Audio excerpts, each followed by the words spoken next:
तो मैं आपके सामने बहैसियत चीफ स्पोक पर्सन AIMIM के बैठकर अपनी बात रख रहा हूं। ऐसा क्या है कि आपकी अपनी पार्टी से ही नहीं बन रही? कि आपसे नफरत है? किसको आपसे नफरत है? क्या हुआ इसी साहब को? नहीं, इसी की खोज मैं भी कर रहा हूं। मुझसे जैसा सच्चा मिलेगा आपको। और ये बात वैसी साहब भी जानते हैं, हमारे राष्ट्रीय अध्यक्ष जी जानते हैं। 32 दांतों के बीच में जबान है सर, सबसे सख्त पहरे में जबान है। ईश्वर ने सबसे जो कड़ा पहरा लगाया है वो जबान पे लगाया है, बहुत कड़े कड़े दांत, और जैसी गलत चलती दांत पे दब जाती है। मैं जब समाजवादी पार्टी छोड़कर आया था तो कोई जानता हो ना जानता हो, वैसी साहब मुझे बहुत अच्छी तरह जानते थे। मैंने जब लेटर लिखा तो उसमें मैंने लिखा, आली जनाब इज्जत माफ शौकत अली साहब किबला, ये कहा है मैंने सर। ये अखिलेश गठबंधन करना नहीं चाह रहे, कांग्रेस गठबंधन करना नहीं चाह रही है। बहुजन क्यों नहीं कर रही?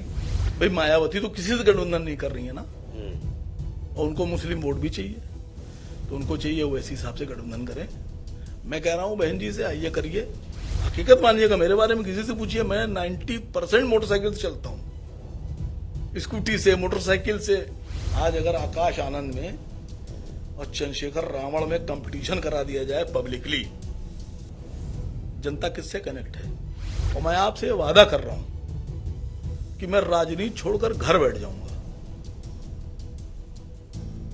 लेकिन भारतीय जनता पार्टी कभी नहीं जाऊंगा। मुझसे MLC का वादा हुआ था, मुझसे मंत्रालय का वादा हुआ था। नेताजी नहीं रहे, मरहूम चले गए। 12 से पहले तो उन्हीं की सब कुछ चलती थी ना। तो अखिलेश जी ने वादा खिलाफी कर दी। अब ये तो अखिलेश जी बताएंगे। मुसलमान अब किसे पसंद कर रहे हैं? नहीं, केंद्र की राजनीति में तो मुझे लगता है कि राहुल जी ही नेक्स्ट PM है। प्रधानमंत्री जी की माँ है, तो देश के पूर्व प्रधानमंत्री की पत्नी और देश के भावी प्रधानमंत्री राहुल गांधी की माँ को क्या जर्सी गाय कहा जा सकता है? उनकी माँ नहीं है। मैं सेकुलरिज्म इसको नहीं मानता हूं कि आप मेरे मस्जिद में आके नमाज पढ़ लीजिए तो मैं आपको सेकुलर मानूंगा, मैं गद्दार मानूंगा आपको। अगर आप मेरी मस्जिद में आके बहैसियत कुमार अभिषेक नमाज पढ़ेंगे तो आप मेरे लिए अच्छे नहीं है, आप गद्दार हैं धर्म के अपने। नमस्कार, यूपी तक के खास पॉडकास्ट यूपी की बात में आपका स्वागत है। मैं हूं कुमार अभिषेक और हमारे इस खास पॉडकास्ट के खास मेहमान हैं सैयद असीम वकार। असीम वकार AIMIM से लगभग 1 दशक से जुड़े हुए मुख्य प्रवक्ता हैं और इन दिनों खासे चर्चा में हैं। चर्चा की वजह हम इन्हीं से जानेंगे। स्वागत है वकार साहब आपका। सबसे पहला सवाल तो यही है कि बहुत चर्चा चल रही है आपकी भाई, इन दिनों आप अच्छे खासे चर्चा में हैं कि पता नहीं क्या करने वाले हैं, तो क्यों है इतनी चर्चा आपकी? नहीं सर, आज 8 अगस्त है और आपने खुद ही कहा कि AIMIM के चीफ स्पोक पर्सन, तो मैं आपके सामने बहैसियत चीफ स्पोक पर्सन AIMIM के बैठकर अपनी बात रख रहा हूं। चर्चा वाली बात पे बोल दूं आपसे कि हमारे क्या एक मसल कही जाती है कि वह तो इज्जो मंतशा वह तो जिल्लो मंतशा। इज्जत देने वाला भी वो ऊपर वाला है और जिल्लत देने वाला भी वो ऊपर वाला है। तो जब तक वो चाह रहा है मुझे इज्जत देना, मेरी अच्छी चर्चा हो रही है। जिस दिन अल्लाह की नजर टेढ़ी हो जाएगी तो आपको पता ही है, जिससे अल्लाह नाराज होता है उसका क्या अंजाम होता है। चर्चा लेकिन जो है वो अलग है जी। अब आपने कहा कि आपको मुख्य प्रवक्ता आपने खुद ही हमको कहा, लेकिन लोग कह रहे हैं कि आपने मुख्य प्रवक्ता खुद ही लगा लिया। 3 प्रवक्ता जैसे ही आपके नए अध्यक्ष ने ऐलान किया, आपने उस पर सवाल भी उठाया, खैर पूछूंगा। तो अभी तक आप राष्ट्रीय प्रवक्ता थे, अब आपने उसमें मुख्य प्रवक्ता लगा लिया। नहीं, जो लोग ये कह रहे हैं उनको हक है, क्योंकि विरोधी कभी भी आपके पक्ष में खड़ा नहीं हो सकता। लेकिन मसला ये, जो लोग कहलवा रहे हैं पीछे से,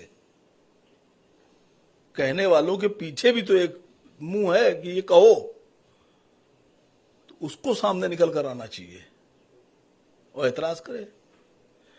मैंने जो आपने प्रवक्ताओं वाली बात कही, मैंने किसी भी प्रवक्ता की नियुक्ति पर कोई विरोध नहीं किया है। मेरा सबसे पहला कहना था कि 3 प्रवक्ता आपने बनाए, आप 30 बना दीजिए। समाजवादी पार्टी में 94 है, कांग्रेस पार्टी में भी करीब 100 के आसपास हैं। हर पार्टी में 1 2 नहीं 50 प्रवक्ता हैं। तो ये तो अच्छी बात है। मेरा कहना था कि आप 3 नहीं 30 बनाइए, लेकिन अगर आपने किसी से वादा किया है राष्ट्रीय का तो उसको राष्ट्रीय बनाइए। किसका राष्ट्रीय का वादा था? बात को समझिए मेरी, जो मैं कहने जा रहा हूं। मैंने कहा था कि प्रदेश अध्यक्ष के पैड पर लेटर हेड पर राष्ट्रीय नियुक्ति नहीं हो सकती, किसी भी पदाधिकारी की राष्ट्रीय की नियुक्ति नहीं हो सकती। और अगर राष्ट्रीय नियुक्ति है तो वो राष्ट्रीय अध्यक्ष जी के पैड से होना चाहिए। और राष्ट्रीय जो हैंडल है हमारा सोशल मीडिया का, उससे AIMIM नेशनल से पोस्ट होना चाहिए। आप खुद बताइए कैसे हो सकता है कि एक मुख्यमंत्री एक प्रधानमंत्री को अपॉइंट कर दे या एक मुख्यमंत्री किसी कैबिनेट मंत्री को अपॉइंट कर दे? ये हो सकता है? नहीं, हो नहीं सकता। यही हुआ है। मैंने आपसे कहा ना कि पार्टी में यही हुआ है। प्रदेश के लेटर हेड पर हाँ। राष्ट्रीय नियुक्ति नहीं हो सकती। भाई मैं तो ये चाहता हूं कि उन तीनों को राष्ट्रीय लेटर हेड पर प्रवक्ता बनाया जाए। मैं किसी के खिलाफ थोड़ी ना हूं। जो प्रक्रिया थी मैंने उस पर आवाज उठाई थी। तो फिर वही प्रक्रिया तो आप पर भी उठती है कि भाई आप जब चीफ स्पोक्स पर्सन राष्ट्रीय। सर वो है मेरे पास, वो ओवैसी साहब कई जगह बोल चुके हैं, वो सब कुछ है, उसको छोड़िए। तो ऐसा क्या है कि आपकी अपनी पार्टी से ही नहीं बन रही? नहीं नहीं ऐसा नहीं है। बहुत से लोग हैं, कोई कुछ सवाल कर रहा है, कोई कुछ सवाल कर रहा है। देखिए मैंने अभी मेरे पास एक फोन आया, एक मेरे बहुत मित्र हैं, बहुत हमदर्द हैं, बहुत खैरख्वाह हैं, उन्होंने फोन करके वो पूछा, अक्सर पूछते हैं, कई बार पूछ लेते हैं फोन करके। तो उन्होंने मुझसे कहा कि अरे भाई बड़ा सवाल खड़ा हो गया। हमने कहा क्या खड़ा हो गया? कहने लगे मैंने सुना है कि आप कांग्रेस ज्वाइन कर रहे हैं। मैंने कहा सुना आपने? मैंने भी सुना है। अच्छा, तो मैंने उनसे पूछा कहाँ सुना? कहले सोशल मीडिया पे बड़ी खबर है कि आप कांग्रेस जा रहे हैं। हमने कहा नहीं, मुझको भी वहीं से मालूम पड़ा, मुझको भी सोशल मीडिया ही से मालूम पड़ा है। जहां से आपको मालूम पड़ा वहीं से मुझे मालूम पड़ा। अब देखिए अभिषेक जी, सियासत है ये। हर आदमी आपकी ताक में लगा है शिकार करने की। बड़े बड़े शिकारी हैं, लेकिन बेहतरीन परिंदा वो है जो बच के निकल जाए। अब एक आपने देखा होगा, कुछ दिन पहले मेरे एक दोस्त हैं, सांसद हैं आम आदमी पार्टी में, संजय सिंह जी। मेरी उनकी बहुत अच्छी मित्रता है, बहुत दिल लगी करीबी है हमसे। हम और वो दोनों एक मोटरसाइकिल पे घूम रहे थे, रात का टाइम था। तो लोगों ने फौरन दूसरे दिन ये चर्चा शुरू हो गई कि हम आम आदमी में जा रहे हैं। फिर मैंने अखिलेश यादव जी को जन्मदिन की बधाई दे दी और उनके साथ का एक पुराना फोटो था वो लगा दिया। तो दूसरे दिन से चर्चा होने लगी, 24 घंटे बड़ी गर्म रही कि मैं समाजवादी में जा रहा हूं। फिर वो चर्चा ठंडी हुई तो मैंने राहुल गांधी जी के बारे में बोल दिया भावी प्रधानमंत्री। अच्छा, वो बोला कैसा था तब समझिए। एक टीवी शो में ये हुआ कि प्रधानमंत्री की मां को गाली बकी, प्रधानमंत्री कह रहे मेरी मां मां। तो मैंने पूछा अगर प्रधानमंत्री जी की मां है तो देश के पूर्व प्रधानमंत्री की पत्नी और देश के भावी प्रधानमंत्री राहुल गांधी की मां को क्या जर्सी गाय कहा जा सकता? उनकी मां नहीं है क्या? प्रधानमंत्री माफी मांगेंगे? तो अब इतनी मैंने साफ बात की और मुझे लगता है इसमें बुराई भी नहीं है। तो मुझसे कहा जाने लगा आप कांग्रेस में जा रहे हैं। आपको और सुनाऊं, अब कल से एक चर्चा और हो रही है। मैंने राजभर से सवाल पूछ लिया है। वो पीडीए का माना बताते फिर रहे थे कई दिन से। पीडीए मतलब पीट देगा हीर, पीट देगा हीर। तो मैंने उनसे एक सवाल पूछ लिया, बहुत जायज और छोटा सवाल पूछा। तो उसके ऊपर लोग अब मुझसे फिर कह रहे हैं, कयास लगा रहे हैं कि अब आप समाजवादी में जा रहे हैं। तो भाई एक आदमी कहां जाएगा? नहीं, तो फिर मेरा भी तो यही सवाल है कि आप फिर कहां जा रहे हैं? अब आप जब कह रहे हैं कि मेरे बारे में ये सवाल, मेरे बारे में ये सवाल, ये पार्टी वो पार्टी, तो भाई एक सवाल तो बनता है ना कि कौन सी पार्टी? नहीं या फिर आप कह दीजिए कि नहीं मैं कहीं नहीं जा रहा, मैं तो बिल्कुल ओवैसी साहब के साथ मजबूती से खड़ा हूं। नहीं सर आप एक नहीं 10 सवाल पूछिए। आपके सारे सवाल मेरे सर पर, माथे पर, वो बहुत एहतराम के साथ सवाल आपने पूछ लिए, जवाब देने का हक तो मेरा है ना। बिल्कुल बिल्कुल। अब मैंने आपके किसी सवाल से नाराज नहीं हुआ, मैं तो किसी से नाराज नहीं हो रहा हूं। तो मेरे सवाल अगर मैं दूं या ना दूं या कड़वा दूं या सीधा दूं, उससे नाराज नहीं होना चाहिए। मसला ये है कि अभी मैंने शुरू में आपसे कहा था कि अल्लाह आपको बहा ले आता है। आप एक जगह किसी हवा को बंद नहीं कर सकते। अल्लाह रास्ते तय करता है जिंदगियों के।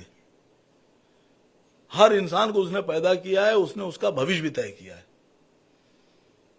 तो मेरा भविष्य तो अल्लाह को पता है, मुझे भी नहीं पता है कि मैं अमेरिका में रहूंगा, इंग्लैंड में रहूंगा, यूएई में रहूंगा। अबे तो अल्लाह जहां दिल चाहे ले जाए मुझे। हाँ, बहुत आपका जो पॉलिटिकली करेक्ट आंसर अभी आप दे रहे हैं, लेकिन सवाल इसलिए उठ रहे हैं असीम वकार साहब, क्योंकि लगातार असदुद्दीन ओवैसी उत्तर प्रदेश में सक्रिय हैं। आपके चीफ स्पोक्स पर्सन है राष्ट्रीय। यस। और अगर कोई दूसरा चेहरा उत्तर प्रदेश में कोई दिखता है एमआईएम का, तो आप ही दिखते हैं, टीवी से लेकर सब जगह। तो भाई, ना आप ओवैसी साहब के साथ दिख रहे हैं, ना उनके आप किसी कार्यक्रम में दिख रहे हैं। बहराइच से लेकर के अगर आप देख लें तो मुरादाबाद, बिजनौर, सब जगह उनके कार्यक्रम हो गए, लेकिन आप कहीं दिखाई नहीं दिए। ने मुझे बुलाया नहीं गया। नहीं बुलाया आपको? नहीं बुलाया गया मुझे ये भी नहीं पता था कि प्रोग्राम कौन ले रहा है, कब प्रोग्राम है। पब्लिक से कहा जा रहा है लाउड स्पीकर बजा बजा कर गलियों में कि ओवैसी साहब की सभा आइए। बच्चों से कहा जा रहा है ओवैसी साहब की सभा आइए। मुझे नहीं बुलाया तो मैं क्यों जाऊं? क्यों नहीं बुलाया गया आपको? वो जवाब देंगे जिन्होंने नहीं बुलाया है। मैंने आज तक, मेरा रिकॉर्ड है, मैं 20 साल समाजवादी में रहा और लगभग 8-9 साल में उनका स्पोक पर्सन रहा।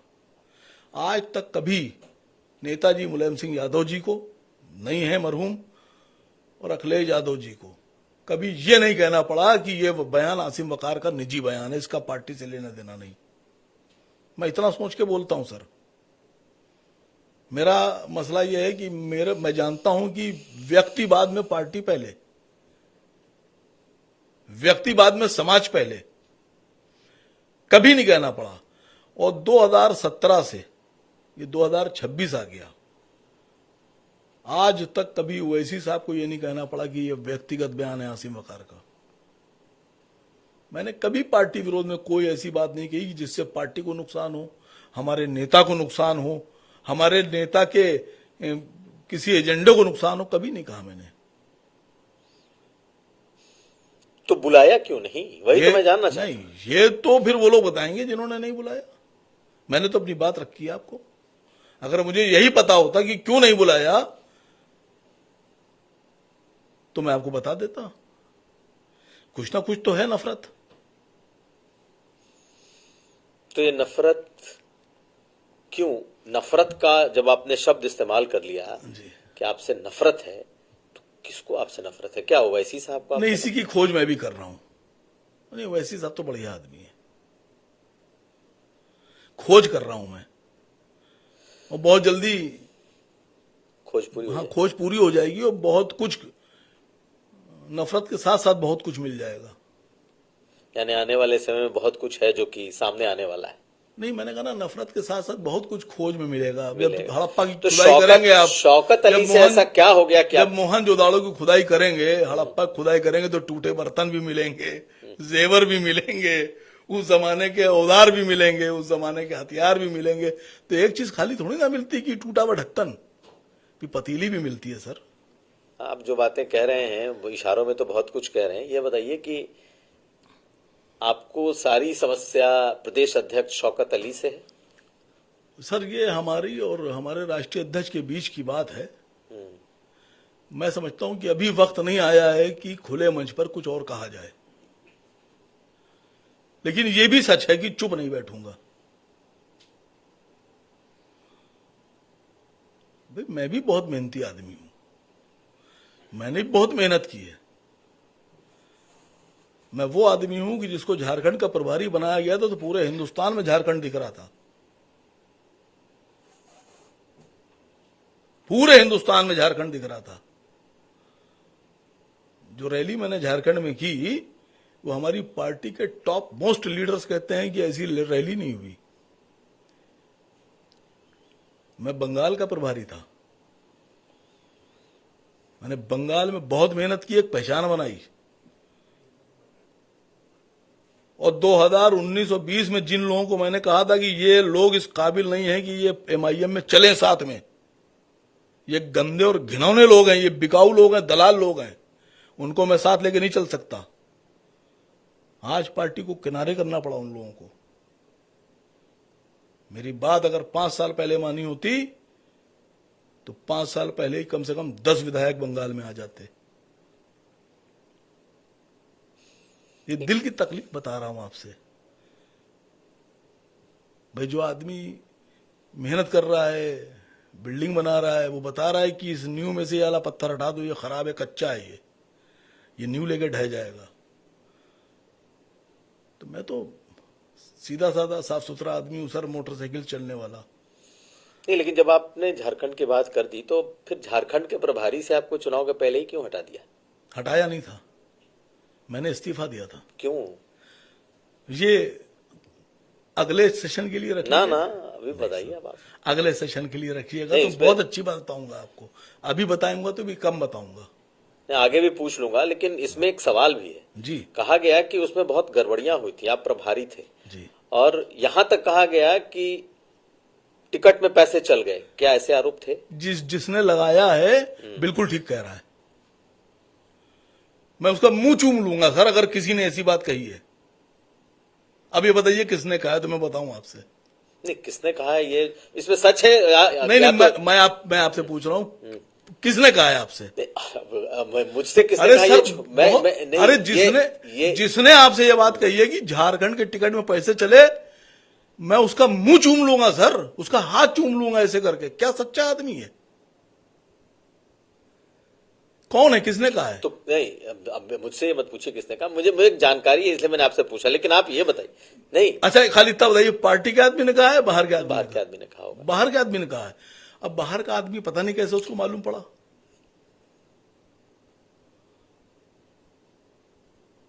मैंने एक भी टिकट नहीं बांटा था झारखंड में। इवन टिकट बंटने तक मैं गया ही नहीं था, मैंने मना कर दिया था कि मैं नहीं जाऊंगा। अब बताइए, मुझसे जैसा सच्चा मिलेगा आपको? और ये बात वैसी साहब भी जानते हैं, हमारे राष्ट्रीय अध्यक्ष जी जानते हैं कि मैंने इनकार कर दिया था कि जब तक टिकट नहीं बढ़ जाएंगे मैं जाऊंगा नहीं। आपको लगता है कि वहां जिसने टिकट बांटे हैं सबको पता है। आपने बात कर दी झारखंड की, आपने बात कर दी बंगाल की। अगर आपकी बात सुनी गई होती, कुछ वहां से ईंटें जिसके तरफ आपने इशारा किया हटाई गई होती, तो आज वहां पे झारखंड में और बंगाल में आपके विधायक होते। लेकिन इतने सालों में ऐसा क्या हो गया कि आज आप इस कगार पर आकर खड़े हो गए हैं कि पार्टी अब उत्तर प्रदेश में बड़ा बनने को सोच रही है। पार्टी सोच रही है कि हम अकेले चुनाव में जाएंगे या गठबंधन में चुनाव में जाएंगे, और सर कभी आपने एक बात सोची कि पार्टी यहां कब से काम कर रही है? कब से कर? बताइए। 17 का चुनाव हुआ, 19 का चुनाव हुआ, 22 का चुनाव हुआ, 24 का चुनाव हुआ, 27 का चुनाव सर पर आ गया, 4 चुनाव हो गए, 5वां चुनाव रखा हुआ है। एक छोटा सा सवाल है कि ओम प्रकाश राजभर से लोग गठबंधन कर सकते हैं, निषाद से गठबंधन कर सकते हैं, चौहान की पार्टी से गठबंधन हो सकता है, केशव देव मौर्य की पार्टी से हो सकता है, आरएलडी से गठबंधन हो सकता है। क्यों एमआईएम से नहीं कर रहे हैं? क्या कमी है हम लोगों में? आप बताइए क्यों नहीं हो रहा है? अब आपकी पार्टी को ये असद नहीं, ये हमारे राष्ट्रीय अध्यक्ष इज्जत माफ आली जनाब असद ओवैसी साहब को प्रदेश अध्यक्ष से पूछना चाहिए।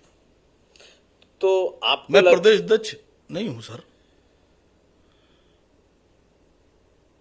मैं बता सकता हूं कि ये हो सकता है। नहीं, लेकिन आपके जो टॉप लीडर हैं, सुप्रीम लीडर हैं, उनका भरोसा आपसे ज्यादा आपके प्रदेश अध्यक्ष शौकत अली में है, तभी तो ये बातें हो रही हैं। बिल्कुल आप सही कह रहे हैं, इसमें कोई दो राय नहीं। मैं आपकी बात से इत्तेफाक रखता हूं, लेकिन पब्लिक ये पूछ रही है क्यों नहीं। अभी तक कोई सीट भी नहीं।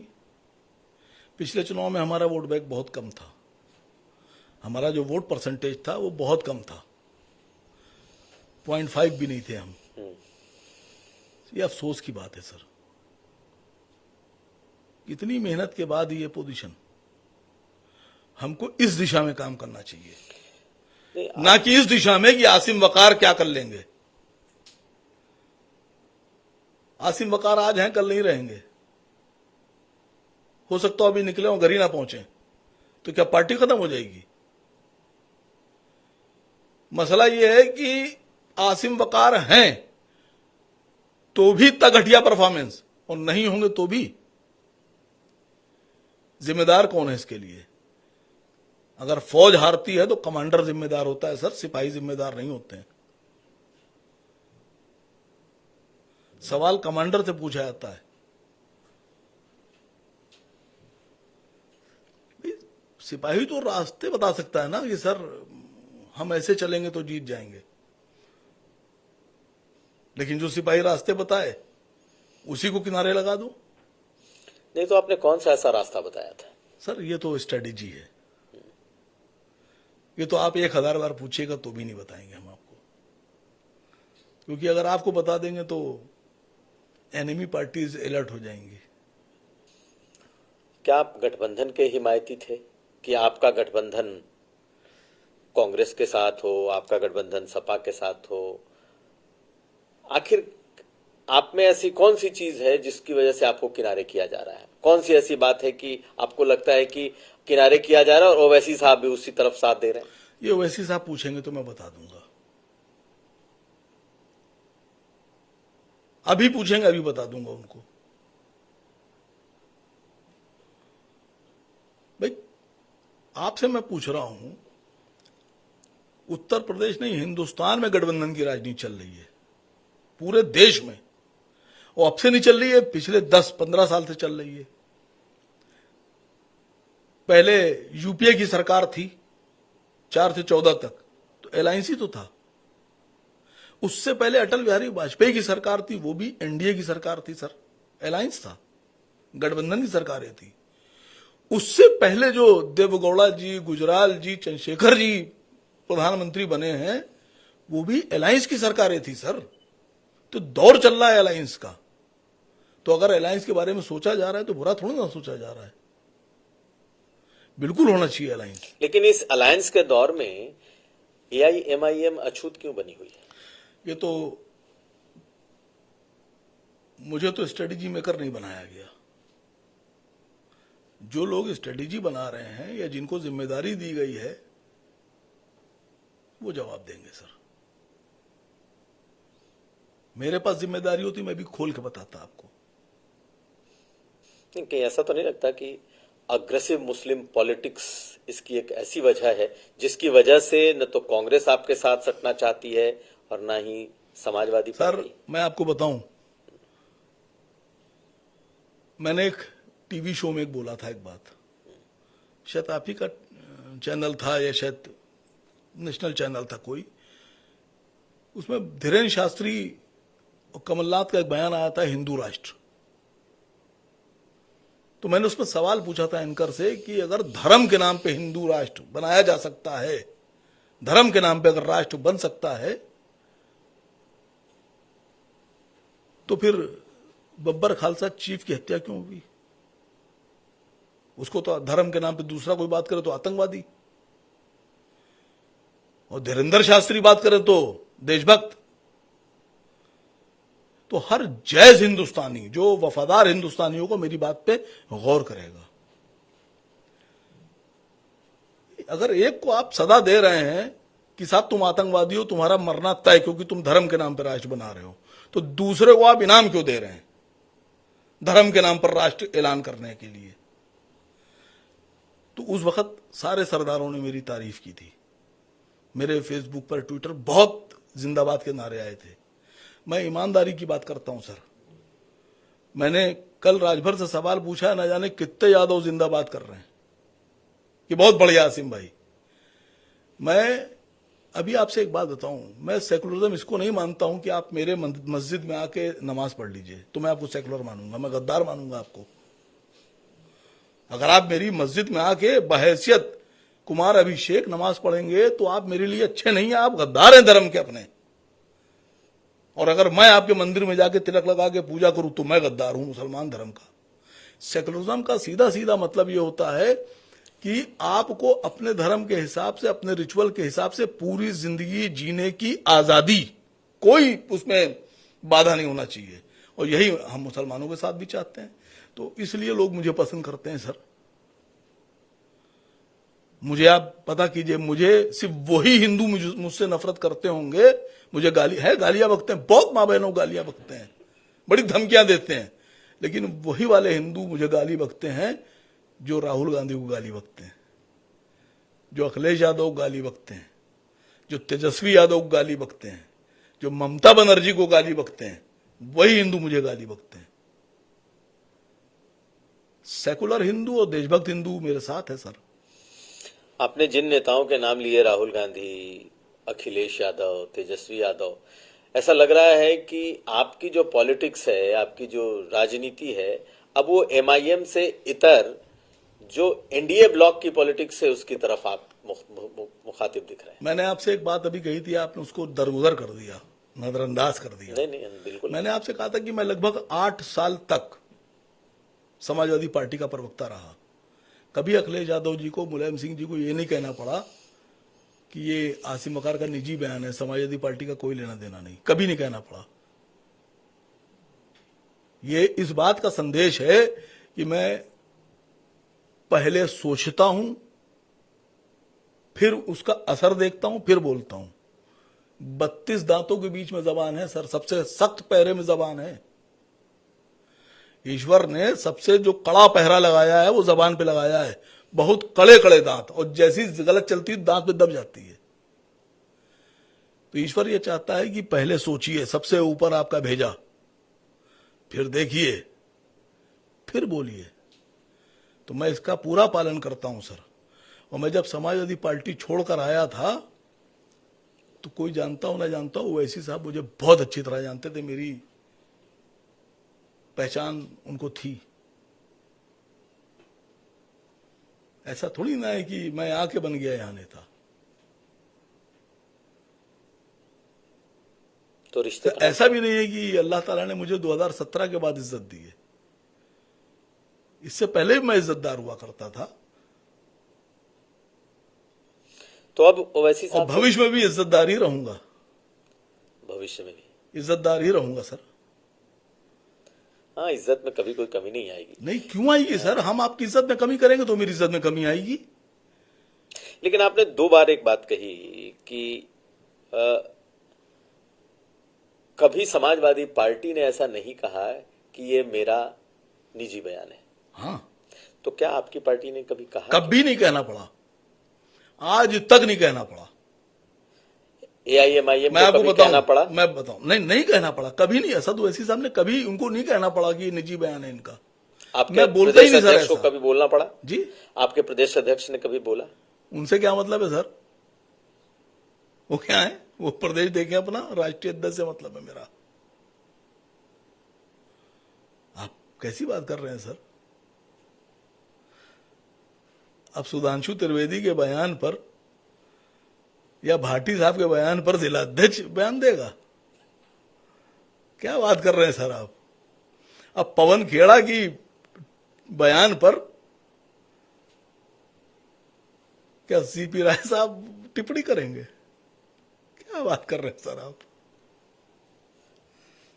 सर, तो प्रदेश अध्यक्ष की हैसियत आपको लगता है कि जिलाध्यक्ष की है राष्ट्रीय प्रवक्ता के सामने? नहीं, मैंने बड़े और छोटे की बात की कि बड़े ओहदे पर जो लोग फायज हैं उनको उनसे बड़े ओहदे वाले टोक सकते हैं। वही तो मैं पूछ रहा हूं। हाँ, तो हमको अगर टोकेंगे तो हमारे राष्ट्रीय अध्यक्ष, ओवैसी हमको साहब अगर टोक सकते रोकेंगे हैं, तो राष्ट्रीय अध्यक्ष जी। ओवैसी साहब टोक सकते यस, हैं, यस। शौकत अली उस हैसियत कैसे में टोक नहीं है सकते कि हैं आपको बताइए टोके। मुझे आप? साजिश कर सकते हैं मेरे खिलाफ, और छोटे लोगों से, बहुत छोटे लोगों से गाली बकवा सकते हैं, लेकिन वो बेचारे सिर्फ गाली बकने के अलावा कुछ कर नहीं सकते। उनकी प्रॉब्लम है बहुत, ठोक नहीं सकते। शिकायत कर सकते हैं मेरी कि साहब ये बहुत गड़बड़ कर रहे हैं, लेकिन बाकी नहीं। नहीं, ये भी कहा जा रहा है कि चूंकि आप सबसे मुखर हैं, सबसे ज्यादा चाहे टीवी पे दिखने हो, डिजिटल दिखना हो, सबसे ज्यादा मुखरता से आपका चेहरा सबके सामने है। कहीं यही तो वजह नहीं रही कि उन्होंने अपने स्तर से 3 प्रवक्ता जारी कर दिए, 3 प्रवक्ताओं के नाम, अब वो मेरी बात पूरी सुन लीजिए, जारी किए, और उसके बाद आपने रिएक्ट कर दिया। फिर मैंने आपसे शुरू में कहा था कि अगर जारी कर रहे हैं और राष्ट्रीय स्तर दे रहे हैं उनको, तो मैं तो गुजारिश करूंगा माननीय राष्ट्रीय अध्यक्ष जी से कि उनको विचारों को, तीनों को राष्ट्रीय पैड पर, अपने पैड पर बनाइए। लेकिन गलत लिखा कहां तो है से? Consultation with. सर, आप अभी फाकिर सिद्दीकी साहब नगर के अध्यक्ष हैं यहाँ, इनका कोई जब अपॉइंटमेंट होता है तो लिखते हैं कि माननीय राष्ट्रीय अध्यक्ष जी की संस्तुति से। होता है नहीं होता है? तो सर उसूल है, ये तो प्रोसेस है। भाई आपको मेरी किसी बात से ये लगा कि मैं किसी से नाराज हूं, अगर अभिषेक भाई आपको नेशनल हेड बनना है तो ये कैमरामैन आपको अपॉइंट करेंगे? आपको कौन अपॉइंट करेगा बहैसियत नेशनल हेड? जो नेशनल हेड के ऊपर होगा वही तो अपॉइंट करेगा। ठीक बात है। तो मैं यही कह रहा हूं कि वही वाला प्रोसीजर अपनाइए। उन तीनों बेचारों को राष्ट्रीय बनाना है तो राष्ट्रीय प्रोसेस से बनाइए। मेरा क्या चला जाएगा सर? 1 नहीं, 3 नहीं, 30 नहीं, 30,000 बना दीजिए। फिर एक आखिरी सवाल पूछ ही लेता हूं उनसे, वो आपके संबंध शौकत अली से कैसे हैं, प्रदेश अध्यक्ष से? सर, संबंध की बात यह है कि मेरे पास बहुत शिकायतें हैं। ऐसा थोड़ी ना है कि मैं चुपके से कहीं कुछ कह दूंगा तो दूसरे तक पहुंचेगा नहीं।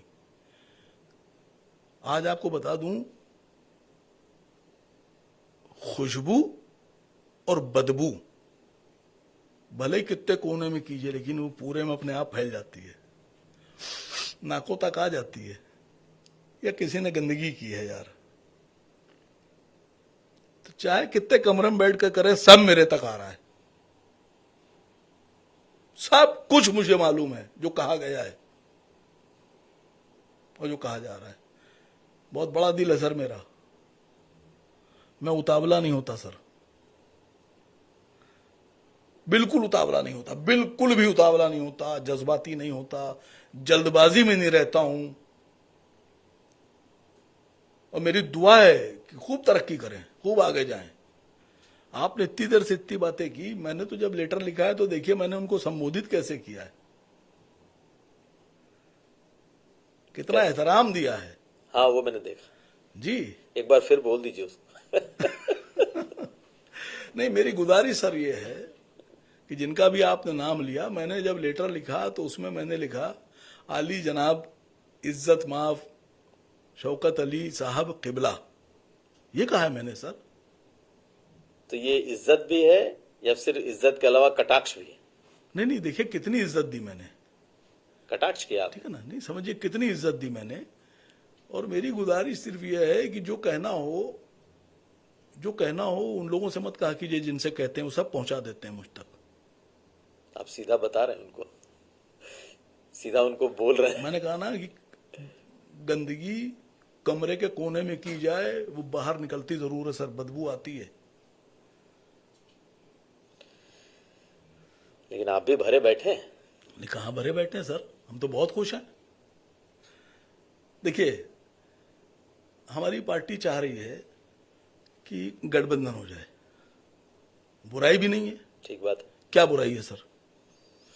अब मसला ये, अखिलेश जी गठबंधन करना नहीं चाह रहे हैं, कांग्रेस गठबंधन करना नहीं चाह रही है, बहुजन क्यों नहीं कर रही है? भाई मायावती तो किसी से गठबंधन नहीं कर रही है ना, और उनको मुस्लिम वोट भी चाहिए, तो उनको चाहिए वो इसी हिसाब से गठबंधन करें। मैं कह रहा हूं बहन जी से, आइए करिए, लेकिन एक बड़ी प्रॉब्लम खड़ी हो गई सर आकर। बहन जी 75 प्लस हैं, बहुत बड़ी, बहुत जबरदस्त नेता हैं, लेकिन अब बुजुर्ग हो गई हैं। अब बुजुर्ग हो गई हैं। सियासत का एक खेल है सर, पूरी दुनिया में एक बादशाह के बाद दूसरा आएगा, दूसरे के बाद तीसरा आएगा, तीसरे के बाद चौथा आएगा, 100वां आएगा, 1000 आएगा, 50,000। बादशाह की कुर्सी खाली नहीं रह सकती। ठीक बात है। ठीक है ना? तो सियासत की एक बहुत जबरदस्त खेल यह है कि आपको लात मार के गद्दी से हटा दिया जाए, इससे पहले गद्दी का उत्तराधिकारी बना दीजिए। एक एज होती है, उस सर्टेन एज में आने के बाद अगर आप किसी को अपना उत्तराधिकारी बनाकर अपनी गद्दी नहीं सौंप रहे हैं, तो पीछे से आदमी आपको हटा देगा। इसका सबूत है सर, जब बादशाहत हुआ करती थी, राजे रजवाड़े हुआ करते थे, तो गद्दी के लिए कितने कत्लेआम होते थे। आज भी उसी गद्दी के लिए प्लानिंग हो रही है, बस फर्क इतना है कि कत्लेआम नहीं हो रहे हैं। गिराने का, पटकने का, उठाने का खेल चल रहा है सर। देखिए, तो बहन जी हमारी हैं बहुत अच्छी नेता, लेकिन वो बुजुर्ग हो गई, और दलित वोटर जवान हो गया, जो बच्चे थे वो जवान हो गए। भाई बहन जी के जमाने में जब वो पहली बार मुख्यमंत्री बनी 1993 में, 94 में, तो उस वक्त जो लोग पैदा भी नहीं हुए थे, वो आज सब वोटर हैं और अच्छे भले, मतलब ब्रेन वाले लोग हैं, जो पैदा भी नहीं हुए थे। जो बच्चे थे वो भी बड़े हो गए, जो 10 साल के थे वो भी बड़े अधिकार के साथ आ गए। अब मसला ये है कि बहन जी को ये समझना चाहिए कि वो बुजुर्ग हैं, और जो नया वोटर है दलितों का, जवान, एनर्जेटिक, उसको पावरफुल और एनर्जेटिक लीडर चाहिए, ताकतवर लीडर जो लड़े, जमीन पर खड़े होकर लड़े, सरकार डरे जिससे। वो जवान वोटर, वो जवान नौजवान दलित एक लीडरशिप तलाश कर रहा था, उसे मिल गई। चंद्रशेखर। यस, दलितों का भविष्य वो।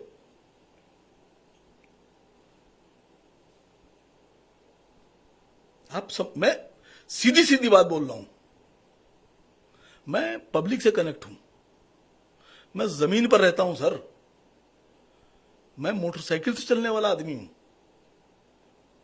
हकीकत मानिएगा, मेरे बारे में किसी से पूछिए, मैं 90% मोटरसाइकिल से चलता हूं, स्कूटी से, मोटरसाइकिल से। मुझे मोटरसाइकिल नहीं मिलती है, मैं उबर ओला की बाइक कर लेता हूं, मैं उससे चला जाता हूं, मैं ई रिक्शा से चलता हूं। मैं पब्लिक से कनेक्ट हूं, मुझे पता है पब्लिक क्या सोच रही है। बहन जी को लोग कान में भर देते हैं कि नहीं आप सब आपके साथ है। मैडम, बहुत पावरफुल नेता है वो। नौजवान मोहब्बत कर रहे हैं चंद्रशेखर से, नौजवान अपनी जान कुर्बान करने के लिए राजी हैं, जैसे कभी मायावती जी के लिए था। आज नौजवान चंद्रशेखर के साथ हैं।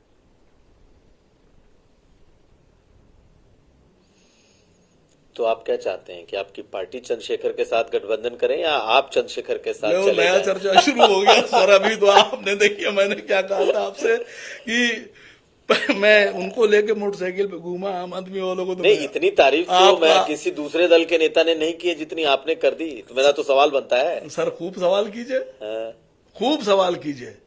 नहीं, आप चूंकि अब हिले हुए हैं, मसला- अपनी पार्टी में आप हिल चुके हैं, आप अपनी पार्टी में हिले हुए हैं, आप अपनी पार्टी से निकलेंगे और कहीं ना कहीं जाएंगे। तो जब आप इतनी तारीफ कर रहे हैं तो मेरा सवाल तो बनता है।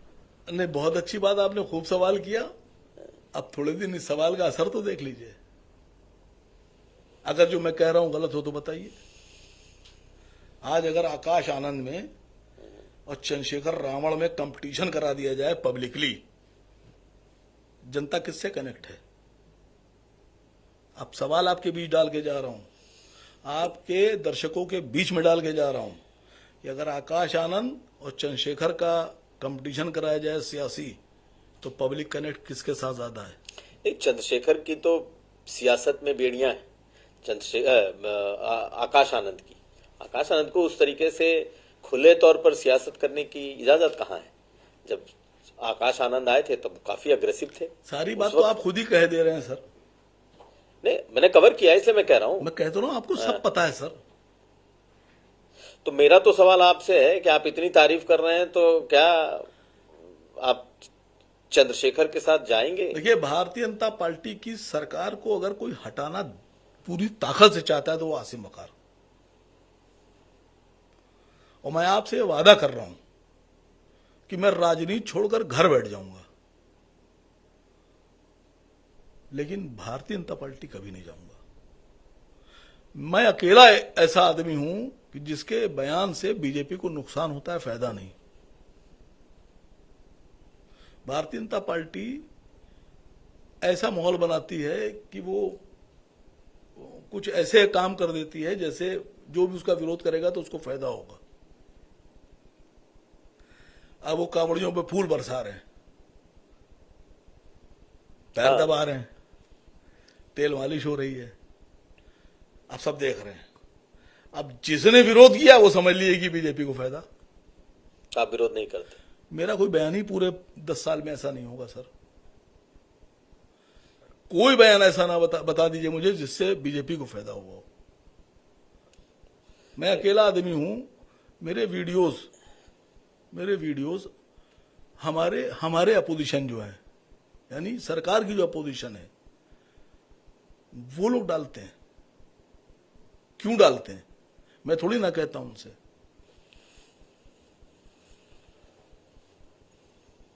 मैं नहीं कहता सर किसी से कि मेरे कोई पहचान भी नहीं किसी सर। चलिए अब जरा मेरी सलाम दुआ भी नहीं है। लोगों ने मुझसे पूछा कि क्या समाजवादी में बात हो गई। मैंने कहा मेरी 2-3 साल हो गए मेरी अखिलेश जी से बातचीत नहीं हुई। जब किसी से बातचीत नहीं है सर, कोई आपसे बात नहीं कर रहा है तो कैसे माना जाए? मेरी वाकई कोई अखिलेश जी से कोई बात नहीं है इस तरह की। अखिलेश जी से कोई बात नहीं उनसे। मैं ईमानदारी से बोल रहा हूं आपसे। अखिलेश जी से मेरी इस तरह की कोई इधर बात नहीं हुई, कुछ भी बात नहीं हुई है। बुलाएंगे तो चले जाएंगे, पुराना घर है आपका। मेरी मुलाकात होती है सर अक्सर। किसी फंक्शन में मिल जाते हैं, कहीं शादी में मिल जाते हैं, कहीं ईद में मिल जाते हैं, किसी कॉन्क्लेव में मिल जाते हैं। मेरी बात सलाम दुआ होती रहती है उनसे। मेरी लड़ाई किसी से नहीं है सर। लेकिन कहा जाता है कि कुछ वक्त पहले आप कांग्रेस के शीर्ष नेताओं से जाकर के मिले थे, कुछ मुलाकात हुई थी ऐसी? मैंने भी आपसे एक बात कही कि ये सोशल मीडिया का दौर है और बहुत से लोगों के फेसबुक और यूट्यूब मोनेटाइज हैं।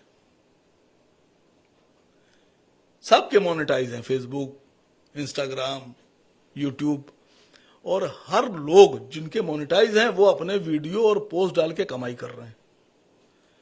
अब वो आज अगर एक कोई पोस्ट डाल दें तो ऐसा थोड़ी ना कि पूरे महीने उसी से कमाई होगी। उनको कल फिर नया डालना है, परसों फिर नया डालना है एक पोस्ट। कहने का मतलब ये सब बेकार की बात। अरे सर, उनकी कमाई क्यों बंद करा रहे हैं आप? करने दीजिए कमाई। अब मैं उनकी कमाई का जरिया बना हूं। बहुत अल्लाह का तेरा शुक्र कि उसने मुझे कमाई का जरिया बना दिया।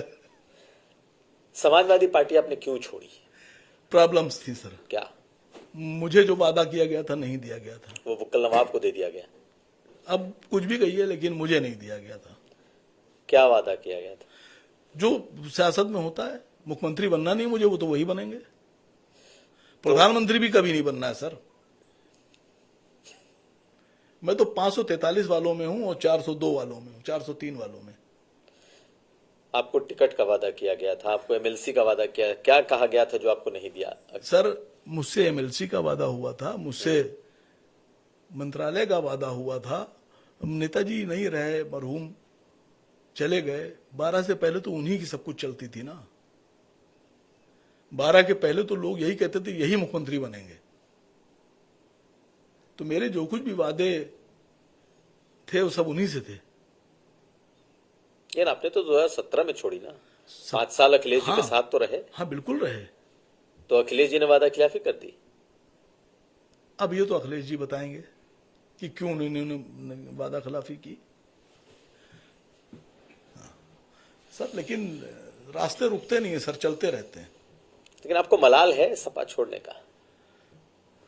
नहीं, मैं जब कुछ एक्शन ले लेता हूं मैं बहुत देर में लेता हूं। मैंने कहा ना, मैं 20 साल समाजवादी में रहा, बिना कुछ मिले और बिना कुछ लिए। जो आदमी तटस्थ होता है और बहुत देर में वो बहुत पुख्ता फैसले करता है, उसको अपने किसी पिछले फैसले पे मलाल नहीं होता है।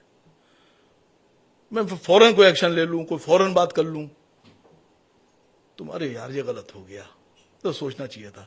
जब मैं सब कुछ जो आज करना है वो 2 साल बाद कर रहा हूं, 3 साल बाद कर रहा हूं, तो 3 साल मैंने सोचा है ना। तो सोचा है तो भी सारे पहलू पे सोचा होगा, तो भी मलाल कैसा? कोई मलाल नहीं। कोई मलाल नहीं। मुझे अपने किसी फैसले पे कभी ना मलाल हुआ है।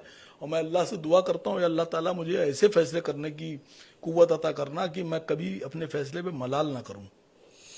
अभी आपने बात की चंद्रशेखर की, आपने अपने बात की अखिलेश यादव से अपने रिश्तों की, आपने कांग्रेस की भी बात की। तो अगर मैं देखूं तो उत्तर प्रदेश में अगर इन तीनों नेताओं को मैं देख लूं तो आपके नजर में सबसे बेहतर नेता कौन है? चंद्रशेखर, अखिलेश यादव, राहुल गांधी? नहीं, ये सवाल मैं जवाब दूंगा नहीं। है जवाब है मेरे पास, लेकिन मैं जवाब दूंगा नहीं अभी। क्यों? अभी वक्त नहीं है इस जवाब का। यानी आप देखिए, चंद्रशेखर की बार बार आप बात कर रहे हैं। उत्तर प्रदेश में बहुजन समाज पार्टी कितने सांसद हैं? एक भी नहीं। 4 बार सत्ता में रही, 4 बार, और एक भी सांसद नहीं। और चंद्रशेखर ने निर्दल चुनाव जीत लिया। निर्दल चुनाव जीत लिया सर, हम नजरअंदाज नहीं कर सकते। आपको पता है 4 बार सरकार क्यों बनी बहुजन समाज पार्टी की? आपको याद है वो नारा, हजरतगंज में जागरण यहां हुआ करता था, मोती महल के पीछे गली में, वो याद है आपको? हजरतगंज की भीड़ याद है ना आपको? याद है। पूरा उत्तर प्रदेश जाम हो गया था। उस वक्त बहुजन समाज पार्टी में एक नारा लगा करता था, तिलक, तराजू और तलवार। उसने 4 बार सरकार बनाई। और जिस दिन बहन जी ने वो नारा लगाने वाले लोगों को किनारे करके तिलक, तराजू और तलवार उनके सर पर बिठा दिया, सरकार खत्म। राजनीति में मिशन चलता है सर। तो आपको लगता है कि अब तिलक, तराजू और तलवार ये चंद्रशेखर का नारा है? अभी तक तो उन्होंने लगाया नहीं है, लेकिन वो अपने मिशन के पक्के आदमी लग रहे हैं मुझे। चूंकि आपने इतने समय तक, पिछले 10 सालों से आपने जैसा मैंने कहा कि आप एआईएमआईएम से जुड़े रहे, मुस्लिम पॉलिटिक्स आप करते भी रहे। सबसे बड़ा, अगर आप मैं मुस्लिम रहनुमा नेताओं की बात कर लूं, इन नेताओं में आप किसको मानेंगे? देखिए, जो सबसे ताकत के साथ भारतीय जनता पार्टी से लड़ रहा है। कौन लड़ रहा है? देखिए, बीजेपी की सरकार हटेगी तो किसकी बनेगी? आप राहुल गांधी को कह रहे हैं, कांग्रेस पार्टी? मैंने तो कुछ कहा ही नहीं सर, सब आप जवाब दे दिया आपने। मैं तो कुछ बोलता ही नहीं मुंह से।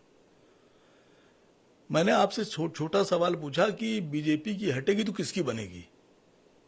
तो आप भी बताइए। हमारी तो नहीं बनेगी। हमारे राष्ट्रीय अध्यक्ष आली जनाब असद ओवैसी साहब की भी नहीं बन रही है सरकार केंद्र में। हमारे राष्ट्रीय अध्यक्ष जी प्रधानमंत्री नहीं बनेंगे, उन्होंने खुद कह दिया कि हम नहीं बनना चाहते, हम बनेंगे नहीं। तो कोई तो बनेगा बीजेपी के विरोध में। अब अमेरिका और पाकिस्तान और बांग्लादेश से तो आदमी आएगा नहीं, बनेगा इसी देश का। और मुसलमान जिसको बनाएंगे वो बन जाएगा, मुसलमानों की अपनी। तो मुसलमान अब किसे पसंद कर रहे हैं? नहीं, केंद्र की राजनीति में तो मुझे लगता है कि राहुल जी ही नेक्स्ट पीएम है।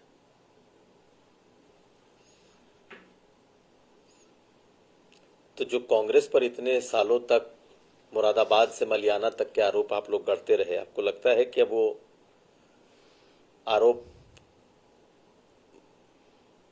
में या तो उतना दम नहीं है या वो वक्त नहीं है उन सब चीजों को याद करने का, क्योंकि कांग्रेस पर आप भी खूब बोलते रहे दंगों को लेकर के कि कांग्रेस के हाथ खून से सने हैं, और आज भी आपको लगता है कि कांग्रेस ही मुसलमानों का विकल्प। देखिए, एक घर में 4-5 भाई होते हैं, एक इंजीनियर होता है, एक डॉक्टर होता है, एक डाकू होता है, एक स्मगलर होता है। तो जो डाकू है उसकी वजह से डॉक्टर को कुछ बुरा नहीं कहा जा सकता, और जो स्मगलर है उसकी वजह से इंजीनियर को कुछ नहीं कहा जा सकता। एक परिवार में है चारों भाई। तो ये तो अभी तो मेन मकसद ये है कि किस तरह से ये जनता विरोधी सरकार को हटाया जाए।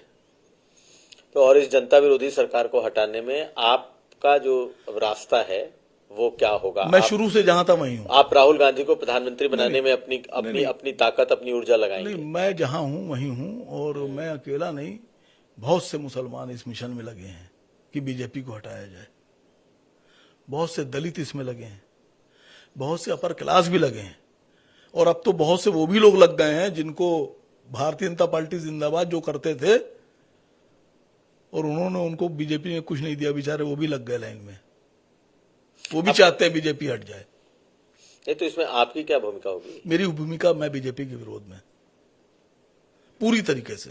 बीजेपी के विरोध में तो है ही, वो तो देख ही रहा। अब सीधी सी बात है सर, बीजेपी के विरोध में जो मैदान में होगा उसी के साथ। आज अभी आप बहुत कुछ तौलेंगे, बताएंगे, कांग्रेस जाएंगे, सपा जाएंगे, या फिर चंद्रशेखर के ये लीजिए नया नाम अब आपने दे दिया। आज से ये भी चलने लगेगा। नहीं सर, वो नौजवान लीडर है चंद्रशेखर। और जिन कौमों के पास नौजवान लीडर होते हैं, रहनुमा होते हैं, उन कौमों का भविष्य बहुत लंबा होता है। मैं भी नौजवान हूं, बूढ़ा नहीं हुआ अभी। तो 2027 चुनाव लड़ेंगे आप? इच्छा है? अभी तय नहीं किया। इच्छा है? नहीं, अभी तय नहीं किया सर। अच्छा, अगर कोई दबाव डालेगा तो लड़ लेंगे। कोई दबाव का मतलब किसका दबाव चाहते हैं? देखिए किसका दबाव पड़ता है तो बता नहीं सकता अभी। आप उत्तर प्रदेश में क्या मुसलमानों के भीतर कोई डर देखते हैं? क्या लगता है कि सियासी रूप से अभी भी मुसलमान यहाँ डरे हुए हैं? विचलित है मुसलमान बहुत, हकीकत है ये बात। अंदर से मन बहुत विचलित है मुसलमानों का। क्यों? मैं आपको बताऊं, जिस हिसाब से जो कार्रवाई हो रही है, जिस हिसाब से हत्याएं हो रही हैं, जिस हिसाब से पुलिस एक्शंस हो रहे हैं, उनसे तो विचलित तो है। भले मुंह से ना कहे, लेकिन है विचलित। लेकिन कानून तो सबके लिए। कहां सबके लिए एक है? कहां सबके लिए एक है? हम मस्जिद पे नमाज पढ़ रहे हैं तो हम जेल चले जाते हैं, क्योंकि रोड में बाधा डाली हमने, ट्रैफिक में। ये कानून लगता है हमारे ऊपर। और अगर हम कांवड़ लेके निकले तो हमसे बढ़िया आदमी कोई नहीं देश में। कहां एक है कानून? आपको ऐसी बात नहीं बोलना चाहिए थी। नहीं, मुझे बोलने के, जब मैं इसके पक्ष में, इसके खिलाफ, दोनों तरफ तर्क दिए जाते हैं। जी, तो मैंने दिया तर्क आपको। आप मेरा तर्क काट नहीं सकते। आप ये आपका पॉइंट है, लेकिन जब जो लोग कहते हैं कांवड़ तो हमेशा सड़क पे ही चलती रही है। नहीं चले, मस्जिद नमाज तो हमेशा मस्जिद में ही होती रही है। चले, मस्जिद में देखिए नमाज कोई परमानेंट नहीं पढ़ता है सड़क के ऊपर। वो खास वजूहात होती हैं, खास दिन। जैसे ईद है, ईद में एक आधे घंटे के लिए 15 मिनट 20 मिनट की नमाज हो जाती है, सिर्फ ईद में। या कहीं कहीं जहां मस्जिदें छोटी हैं वहां जुमे की नमाज 10 मिनट 15 मिनट, एक गली को या एक। लेकिन ये तो 1 महीना चलता है। यहां तो 1 महीने का ट्रैफिक बाधा हो रहा है। यहां तो बड़ा गुनाह हो रहा है। मैं योगी जी की बात माने लेता हूं कि ट्रैफिक में बाधा है, ये ट्रैफिक नियमों का उल्लंघन है, ये गुनाह है, ये आईपीसी की धारा में आता है, एक्सेप्टेड। हमारा तो 15 ही मिनट का गुनाह है। ये तो कांवड़ यात्रा कोई योगी जी के शासन में थोड़ी शुरू हुआ है। अरे ये तो सर, मैं आपसे सदियों कह से रहा चल रहा हूँ, है। तो नमाज भी तो योगी जी के शासन में ना शुरू हुई थी। लेकिन नमाज भी तो योगी जी के शासन में नहीं नहीं शुरू शुरू हुई है, है। लेकिन नमाज के लिए तो मस्जिद में जगह है, लोग पढ़ते हैं। सर, जो कांवड़ आजकल चल रही है, इससे सहमत हैं आप? वो अलग पॉइंट है कि अब कांवड़ में नहीं, क्या चल पॉइंट रहा तो है, कुछ भी अलग नहीं है सर। डीजे बज रहा है, क्या चल रहा है, ये सब चीजें नहीं, खूब डीजे चूंकि बजाओ। आपने नहीं, सवाल उठाया मैं तो ये कहता हूँ, खूब डीजे बजाओ, खूब और तेज बजाओ। मुझसे मेरे पे क्या फर्क पड़ता है सर? मुझे कोई नुकसान हो रहा हो, मुझे कोई फर्क पड़ रहा हो तो बताइए। लेकिन जिन लोगों पे वो नुकसान हो रहा है, जिनके ऊपर फर्क पड़ रहा है, जिनके बच्चे पढ़ रहे हैं, जो सो नहीं पा रहे हैं, क्या वो देश के नागरिक नहीं है? खाली एक कांवड़ वाले ही देश के नागरिक हैं? सिर्फ सवाल है, छोटा सा सवाल है। गाड़ी तोड़े डाल रहे हैं, हमला किए दे रहे हैं। लखनऊ में अभी 3-4 दिन पहले एमा थॉमसन स्कूल की बच्चियों की वैन, छोटी बच्चियों की एक वैन थी, उसके ऊपर अटैक कर दिया। ईटा गुम्मा चला के उसके शीशे तोड़ दिए। बच्चियां उसमें, शायद मुझे मालूम पड़ा है 2 घायल भी हैं। तो ये कहां तक जायज है सर? बिल्कुल नाजायज है, फिर ये बिल्कुल नाजायज है। लेकिन अगर हमारे लोग करेंगे सर, हम पकड़े भी गए, नहीं, सजा भी हो रही। हमारे लोग करेंगे तो हम उनसे भी खिलाफ हैं। अगर इस तरह का कोई कारनामा हमारे लोगों ने अंजाम दिया होता तो बाखुदा हम मौके पे पहुंच के धरने पे बैठ गए होते कि गिरफ्तार कीजिए इनको। नहीं, गिरफ्तार तो हुए, पकड़े गए हैं, जेल गए हैं। तो खैर इतने एक्शन के बाद, हाँ। हम लोग के बोलने के बाद, इतनी खबर चलाने के बाद, भाई पुलिस का तो काम जानते हैं क्या है? पुलिस का काम ये थोड़ी ना कि मीडिया पे चलने के बाद एक्शन लिया गया। पुलिस का काम ये है कि आपने एक्शन ले लिया और मीडिया पे चलने लगा कि पुलिस की तत्परता से घटना बच गई और पुलिस ने पहले ही गिरफ्तार कर लिया था। यह है पुलिस का काम। ठीक है, अब आखिरी सवाल पे ही बिल्कुल है हम। ये बड़ी मेहरबानी सर, नहीं, मैं डर रहा था आपसे बात करते हुए। ये बताइए कि 2027 का जो चुनाव है जी, ये 2027 के चुनाव में क्या बिखरा विपक्ष बीजेपी को हरा पाएगा? हाँ, ये बड़ा सवाल है सर, ये बड़ा सवाल है और इस पर बैठकर बात होना चाहिए। और मुझे लगता है कि इस पे बात करेंगे ये लोग। अगर इस बार भी ना हरा पाए तो फिर बड़ी मुश्किल पड़ेगी। क्या मुश्किल हो जाएगी? फिर 5 साल बाद? हाँ, फिर आगे के लिए दिक्कत होगी, 29 में दिक्कत होगी। फिर अभी हो जाना चाहिए तय। तो आपको लगता है कि सारा विपक्ष एक तो नहीं हो पाएगा कि हो जाएगा? नहीं, पूरे आप जिनकी तारीफ कर रहे हैं, पूरे विपक्ष की जरूरत नहीं है। हाँ। मैं बताऊं आपसे, जो लोग जिनके पीछे वोट है, जिनके पीछे ताकत है जनता की, वो इकट्ठा हो जाए। कौन कौन? सभी लोग विपक्ष में, जितने कौन? लोग हैं। नहीं, हम लोग भी उसमें हैं, हमको भी ले। MIM को भी साथ ले? हाँ, मैं तो कह रहा हूं सर, हम भी हैं उसमें, हमको भी ले। और अगर साथ न लिया तो? क्योंकि अभी तक तो अछूत बने हैं आप। सर, अकेले लड़ने की मजबूरी है, क्या किया जाए? अब घर तो बैठेगा नहीं आदमी, दुकान चलाइए, माल तो भरना पड़ेगा सर। चलिए, चलते चलते आखिरी सवाल पे भी जवाब दे दीजिए। आपको चूंकि 10 सालों से आप इस पार्टी को सींच रहे हैं, अपनी पार्टी को। नहीं, मुझे लगता है कि 9 सालों से जी सींच रहे हैं। आपको सपा छोड़ने का कोई मलाल नहीं है, लेकिन क्या असदुद्दीन ओवैसी से कोई शिकायत है? सर, फिर मैंने आपसे कहा, बहुत से सवाल के जवाब नहीं दे पाऊंगा यहां। अब असद साहब हमारे राष्ट्रीय अध्यक्ष हैं, हम उनका बहुत एहतराम करते हैं। हमारी जो तकलीफ है वो हम उनसे कहते रहते हैं और उनको पता है मेरी तकलीफ। ऐसा नहीं कि हमारे आपके टीवी के जरिए वहां तक पहुंचाएंगे, बाखुदा उन्हें पता है। तो उन्होंने कहीं पूछा नहीं? वो हमदर्दी भी रखते हैं हमसे। अब जब उनको जो चीजें पता है, वो जानते हैं, अब उन चीजों को हम इस माइक के, इस कैमरे के माध्यम से कैसे पहुंचाएं वहां तक? तो इसका मतलब आपकी बात सुन नहीं रहे? मैंने आपसे कहा उनको सब पता है, हमारे बारे में तो सब पता है। चलिए, कोई नई बात होती जो ना बता पा रहे होते तो वो बता देते आपके कैमरे के माध्यम से। अभी तो सारी बातें पता है। तो 27 में नई, उनको तो वो भी पता है हमारे बारे में जो हमें नहीं पता है, जैसे जो हमें नहीं पता है।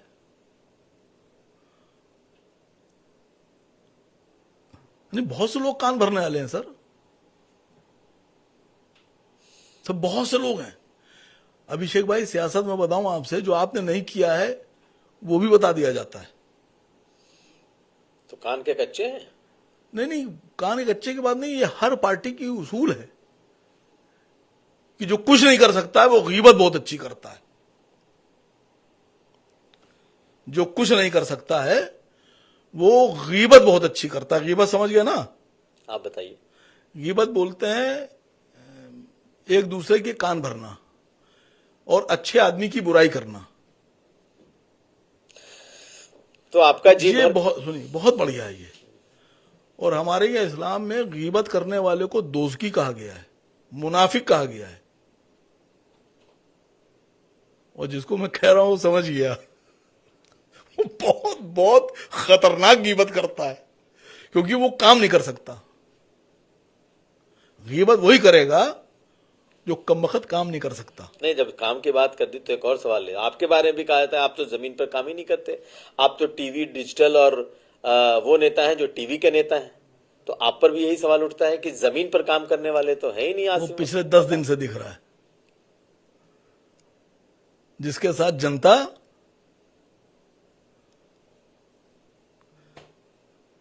भाई, सियासत में क्या है, अगर आपसे जनता कनेक्ट है और जनता आपके साथ है तो ये आप नेता है, वरना आप नेता नहीं है। लेकिन आपके बगैर भी तो ओवैसी साहब की जो सभाएं हैं वो बहुत बड़ी बड़ी सभाएं हो रही हैं। वो तो बहुत बड़े नेता हैं, मैं तो उनके आगे कुछ नहीं हूं, जीरो हूं उनके आगे। आपको क्या लगता है कि मौलवी नहीं होगा तो मस्जिद में अजान नहीं होगी, या मुर्गा भाग नहीं देगा तो क्या सूरज नहीं निकलेगा पश्चिम से, पूरब से? बताइए भाई, ऐसा थोड़ी ना कि आसिम वकार नहीं होंगे तो क्या वहां रैली नहीं होगी। आसिम वकार जब नहीं थे तब भी तो रैलियां हो रही थी। तो नहीं रहेंगे तो भी होंगी। यस सर, हकीकत है ये बात। मुझसे क्या उखड़ रहा है? कुछ नहीं उखड़ रहा है। लेकिन जो कुछ नहीं कर सकता है वो कमबख्त गीबत बहुत अच्छी करता है, बहुत कान बहुत भरता है, वो बहुत बढ़िया काम उसको आता है, ट्रेनिंग होती है उसकी। जैसे आपने देखा ना, अक्सर सीरियल वगैरह आते हैं तो जो घर की बहू सबसे काम करने वाली होती है, बेहतरीन खाना पकाती है, और उसी घर में एक बहू आती है बड़ी काहिल, खाली बकबक करने वाली, लिपस्टिक पाउडर लगा के बैठ गई। तो दोनों बहुओं में लड़ाई जब होती है तो कैसे होती है? जो बड़ी बहू होती है, जो बढ़िया काम करती है, बहुत चाहने वाली, सबका ख्याल रखने वाली, वो जाती है खाना पकाती है, खाना पक गया, अब घर में खाना लगने वाला है, छोटी वाली बहू गई, उसने नमक डाल दिया उसके अंदर, उसमें मिर्चा घुसड़ दी खाने में, वो आगे बैठ गई चुपचाप। अब खाना निकला कि किसने पकाया? इसने, बड़ी बहू ने। तो बड़ा खराब पकाया, उसको आता नहीं कुछ। तो छोटी वाली जो बहू होती है ना, ये है गीबत करने वाली। गीबत बहुत बढ़िया करते हैं लोग। तो नाम भी बता दीजिए ना, आप इतने समय नहीं, से। मैंने आपको कहा ना, जो कुछ नहीं कर सकता वो गीबत बहुत अच्छी करता है। तो कौन है सर, जो ये इजाजत गीबत कर दीजिए रहा है? मुझे, चलिए, बहुत देर हो बिल्कुल, गई। कौन गीबत कर रहा है ये भी तो बता दीजिए। अरे सर, अब सब एक ही बार में लीजिएगा सर।